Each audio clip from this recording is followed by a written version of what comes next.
Welcome, everyone, to Stay Curious. I'm your host, Mark Marquette. We're so glad you joined us for our video podcast that we've been doing for more than 5 years. We being Marty Winkle on the other side of the camera. And this guy beside me, Mr. Terry White, you've been on a couple dozen times on our Stay Curious podcast Yep. over the last few years. And we're so glad that you joined us. Welcome, Terry. How are you? Thanks. I'm doing all right. Surviving.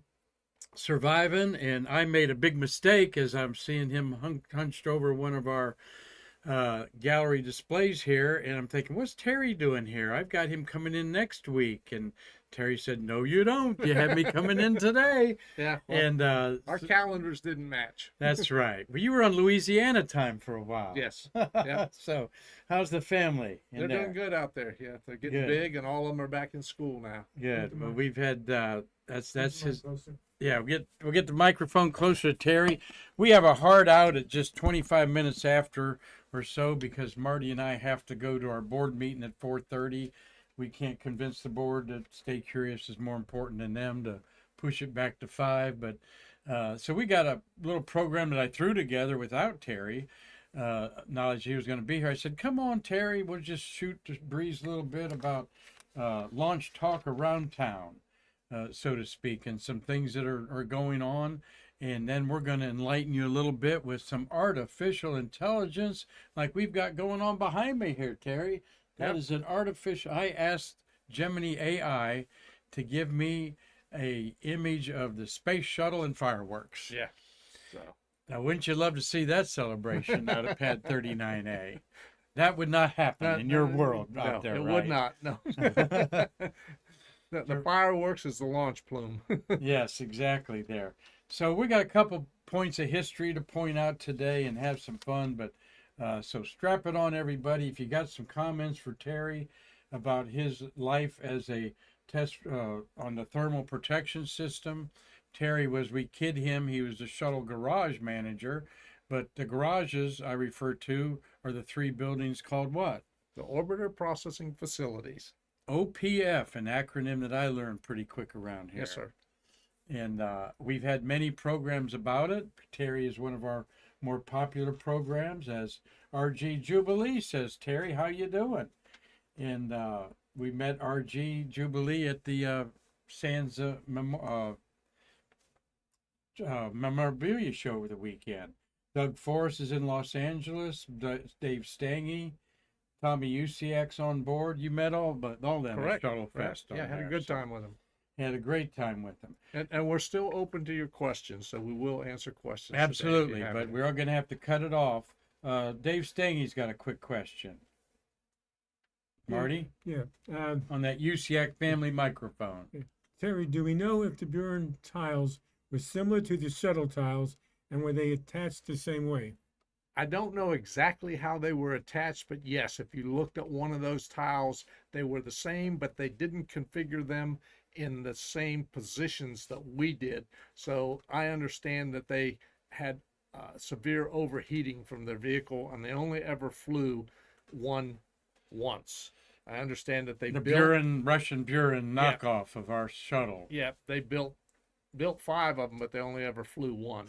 So Glad you mentioned that, Dave, because we're going to have a reprise Friday with Gary Allgaier's popular program on the Buren Space Shuttle, one of the best programs ever on it, even the Discovery channels or whatever you see on that one and done Russian space shuttle.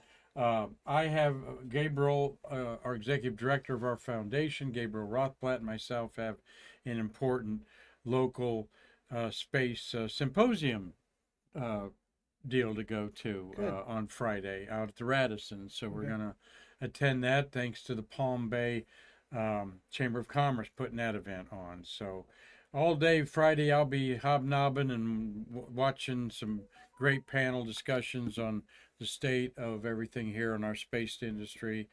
And so we'll do a wonderful reprise of that have become very popular. Appreciate that.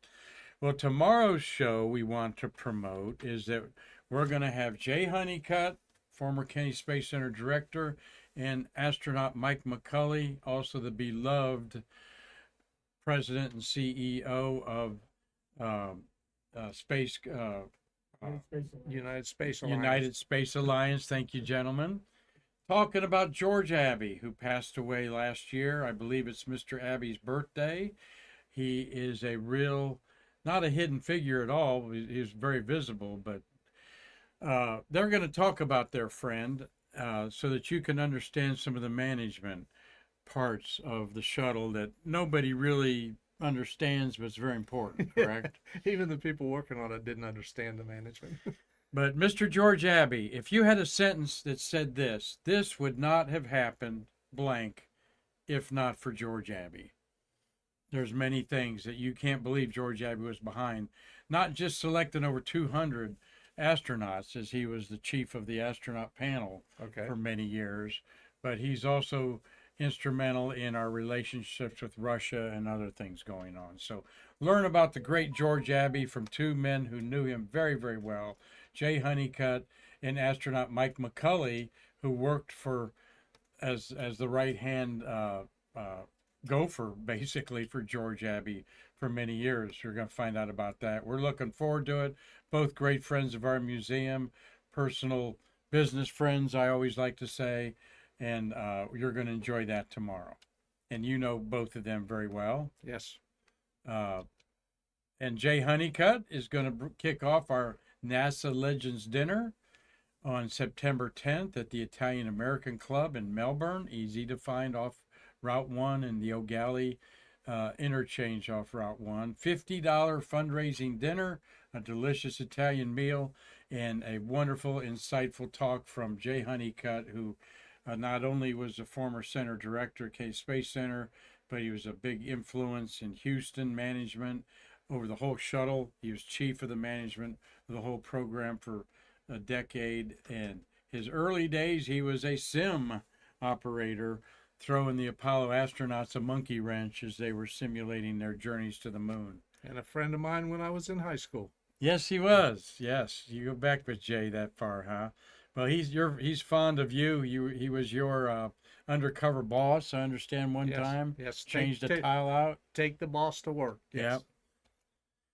Yep. Just to put it on, don't forget the date locally, Saturday, November 8th, we're going to have our American Space Museum Space Memorabilia Show at the Hyatt Place, our home away from home here on the Space Coast. Well, we talked a little bit off camera 3 years ago. Now let that sink in a minute. 3 years ago was the scrub of Artemis launch on August 28th, I think. Or no, August would have been 17th or 18th. I think it was the 18th. Today's the 20th. That was my favorite scrub of all. We were at Spaceview Park. There was international German televisions, local TV was there, reporters. Marty was interviewed from German TV. And then it got scrubbed at about an hour before launch. It was going to be like an 8 a.m. launch or something like that. Carlton Bailey took one of the best photos of it there, laying on his belly on the Tennessee River Rock. Finally got off in November. All right, in 2022. Now let's do the math. That's going to be 3 years ago coming up. Yes. And they're hoping to launch it with 4 astronauts that are going to wave at the moon from 3,000 miles away next spring. They're even saying as early as February. What do you think about all this, Terry? They've had a lot of challenges to the thing, but to go this long before returning it to flight is just pure amazing that it's taken them that long. But I don't know, because I didn't work on the Artemis program much, so I don't know the constraints they've had or the issues they've had. So I'm really not an expert at answering that. Yes, well, and I know we don't want to get you in trouble or anything, but it's editorial that I say, not part of the museum, it's just pretty ridiculous that these people have been making some very big money for the last really 10 years working on this program, and we've launched one uncrewed vehicle. And 13 years ago was the Orion on the single stick solid rocket. This launch destroyed the launch pad. Yes. You've heard stories about that. It was had to rebuild it. Yeah. Another $1 billion down there. So we want it to be safe. We want it to work. We want to beat the Chinese to the moon. Okay.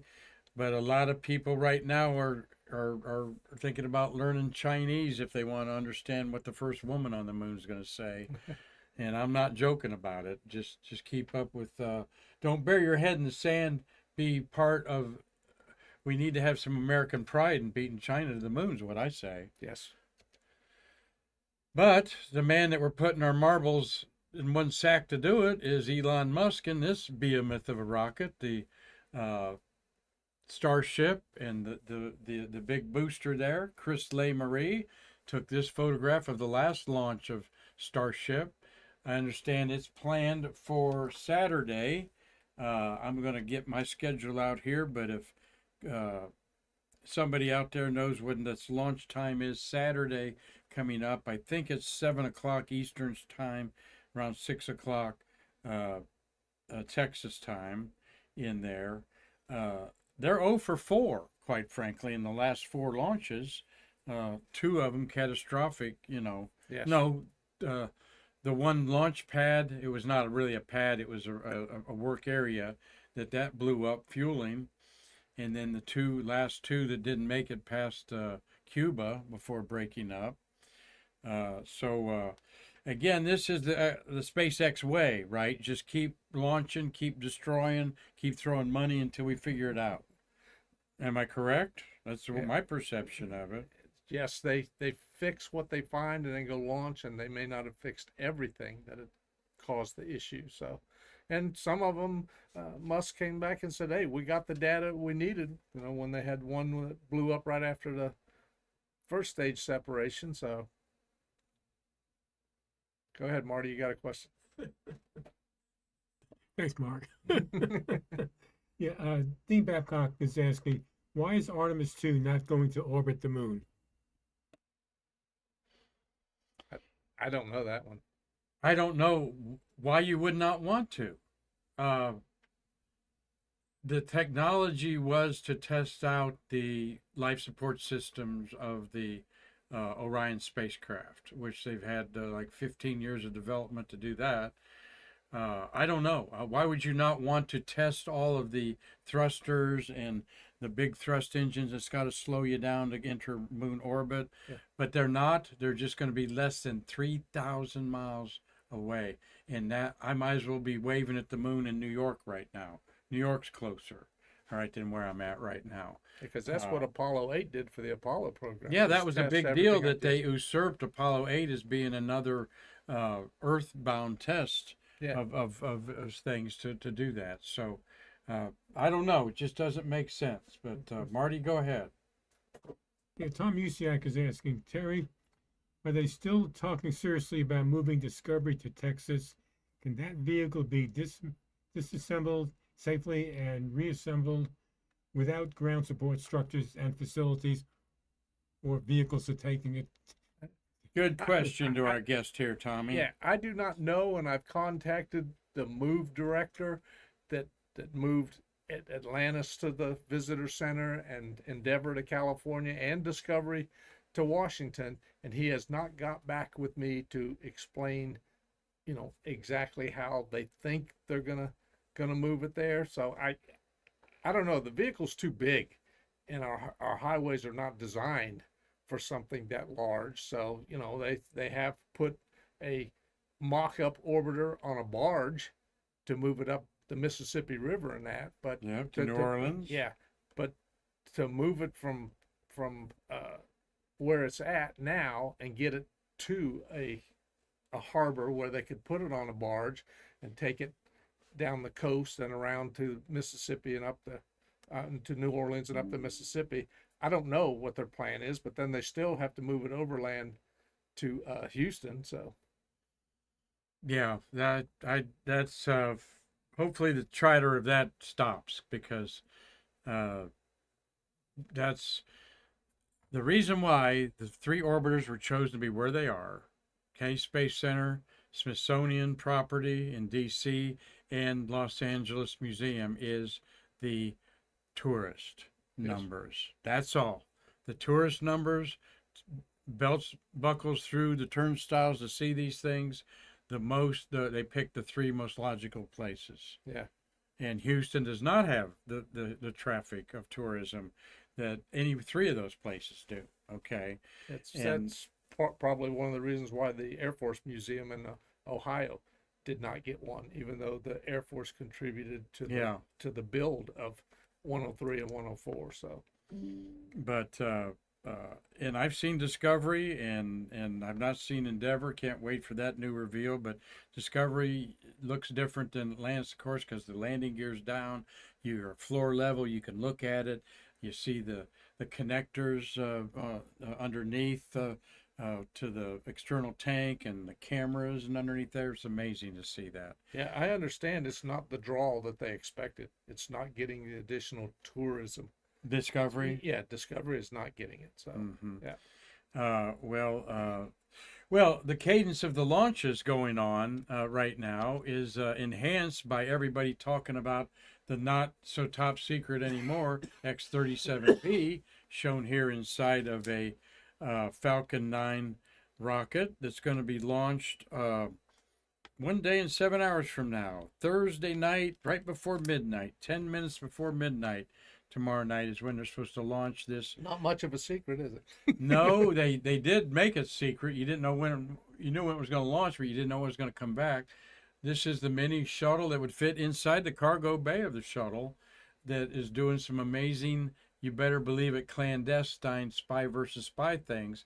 But it's also testing, they say, a lot of materials and maneuvering unit. And they haven't advertised this has got a special laser on it and so forth. But the anomaly, the thing about these is they keep them up for over a year. One they kept up for over 2 years. There's two of them. And when they say this is the 8th launch, no, it's not the 8th launch of this one. Each one's been launched 4 times, or one's 3 and the other 4. But they stay up for a year, up to 3 years maybe. And the capabilities are great. Yeah, originally it was supposed to be up for 6 months, but they've gone up way beyond that time frame. But you're kind of have an interest in this because Boeing took over your office. Yeah, they're using Orbiter Processing Facility number 1 and number 2. Originally, they took over number 1, which was where my office was at the end of the program. And then they also have OPF2 so they can process both vehicles. So I don't know how often they have both vehicles in the hangars at one time. So they try and keep them in space. Yep. And they landed this one at California instead of out here on the shuttle strip, so that was interesting too. Got a Falcon 9 launch here Friday again, right before midnight. Starlink launch. You got a new Shepherd being launched Saturday morning at 8:30 with another crew of cosmonauts. Then you've got the supply ship to the ISS being launched on Sunday at Sunday morning, actually, about 3 in the morning on Sunday. So Saturday is going to be quite busy on Florida and Texas. And then the Starship flight is scheduled for Sunday at 19:30 ED. That's 3:30 in the afternoon, right? No, 6:30. 6:30 in the evening. 7:30. Yeah, 19:30, 7:30. Okay, that's why I got you here. Like I said, Starship 10 will be your fun thing to end your Sunday weekend with. So check that out and look at that here. We're talking with Terry White. We've got to go here in just a few minutes, Marty and I, to a board meeting. We got another 10 minutes to talk to you real quick here about space history. On this date, August 20th, a man named Carl Sagan had a little something to do with 2 missions. This is the wonderful Titan 3E launch of Viking orbiter lander. That here's Sagan with the lander. Carl Sagan, the premier astronomer to the public in the 1970s and 80s, Cosmos series on PBS, and a very famous influencer where Neil deGrasse Tyson and Bill Nye the Science Guy have kind of taken that mantle from them. Also launched on this date, Terry, was Voyager 2 spacecraft going to the grand tour around oh, that's interesting that doesn't show up. Okay.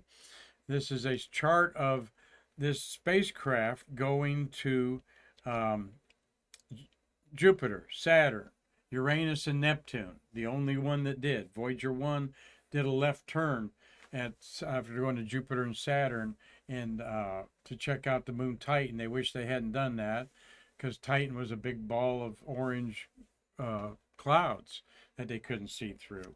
The giant moon of Saturn. Anyway, both Viking 1 and Viking 2 are 15 billion miles away from the Earth at the edge of the universe of our solar system, and Sagan put on both Vikings the golden record that is the history and sights and sounds and explanation in a scientific way if aliens would ever capture these spacecraft and they would know where they came from. They have something to listen to. That's right. So, Terry, what do you think about artificial intelligence and what's happening? You see what's happening. Yeah. It's amazing how this is just escalates. Yeah. All And it's not, I mean, they call it artificial intelligence, but some man or woman had to originally design and build and program the things that artificial intelligence is doing. But yeah, it's doing a lot of amazing things and helping a lot of people accomplish the tasks that they have. The writing so much I'm not in favor of. There are too many adjectives in the first paragraphs of a press release, for example. But boy, it condenses things down that I know. Instead of making notes, maybe I'll just say, give me an AI report on constellations and where the names originated from. And I'm doing a talk tonight at the Astronomy Club exactly about that. So I'm playing around with it because we got a lot of posters to make, and posters you saw earlier of our events with Jay Honeycutt's dinner and the memorabilia show. I did completely AI with Gemini AI. So I'm going to go out showing you a few things I made up here, Terry. Like we need volunteers, as I keep talking to you about. Right. Launch your passion. I said, give me a volunteer poster for the American Space Museum.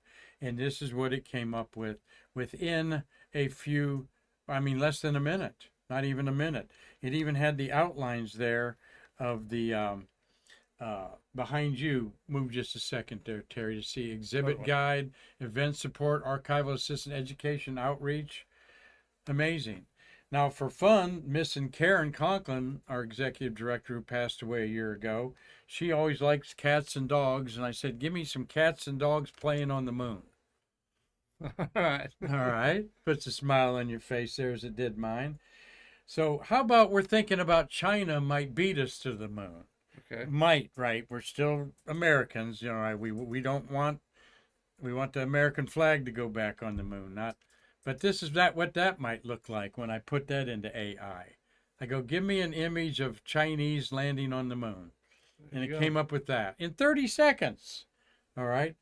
Then I said, I want to do a program about all the satellites orbiting the Earth and emphasize how many there are and global connectivity.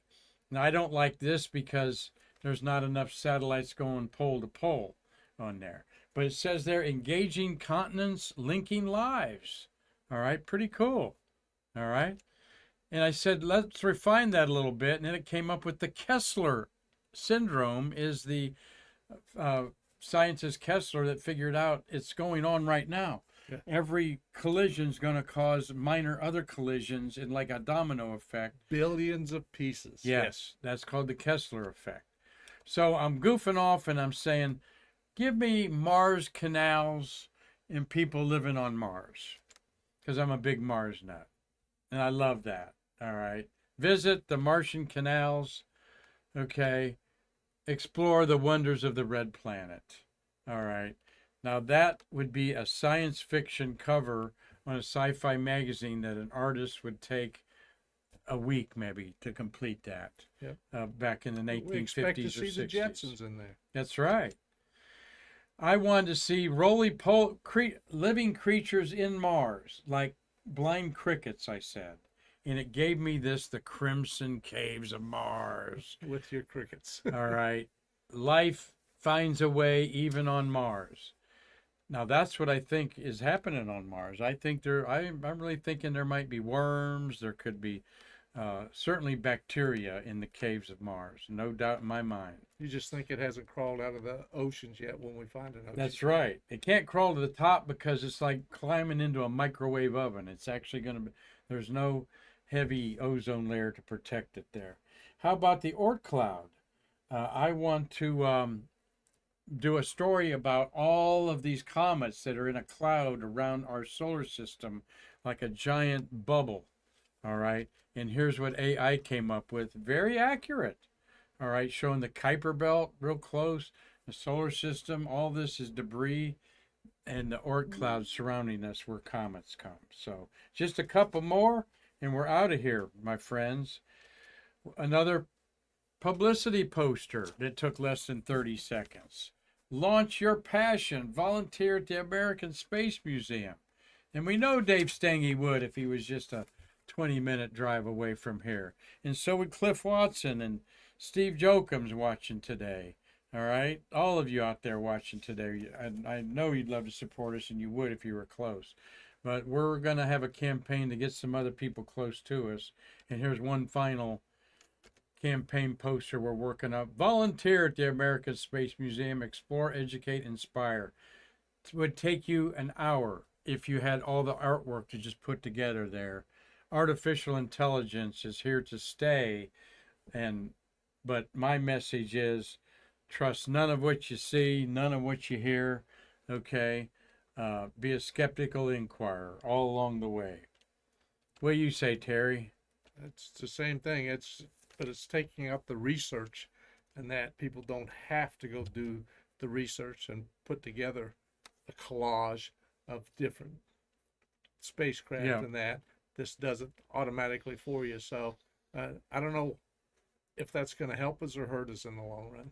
Has problem of its own kind, but you have to sort through that and be intelligent. Just like the last time, Terry, you burned a CD, you didn't know that was going to be the last time you'd ever do that. Yeah. Think about that, because we all went through that. Go burn a CD now. Why? Heck, there aren't even computers sold with CD or DVD players on them anymore.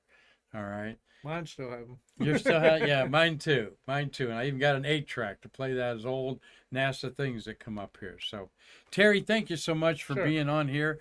I apologize for getting our dates wrong, but the bonus was you all watching today, having my mustachioed friend here in the studio again. And we always love having Terry around. Anita Truex will probably throw herself in front of a bus because she wasn't here to give you a hug today. She switched days off from Monday to Wednesday. So, Marty, anything else to clean up before we go and answer to our U.S. Space Walk of Fame Foundation Board of Directors? No, just Bruce Smith is watching. He just signed in, and so is Rocket Lady Elizabeth. All right. Thank you, folks. Wind it up from the top.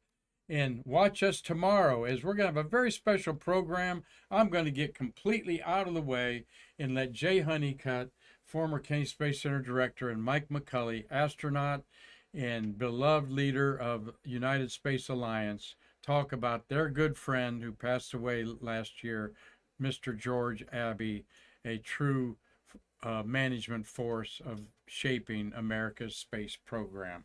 So until tomorrow, I'm Mark Marquette saying we can't wait to see you in our museum. Right, Terry? Yes. To bridge the space between us. Thank you all.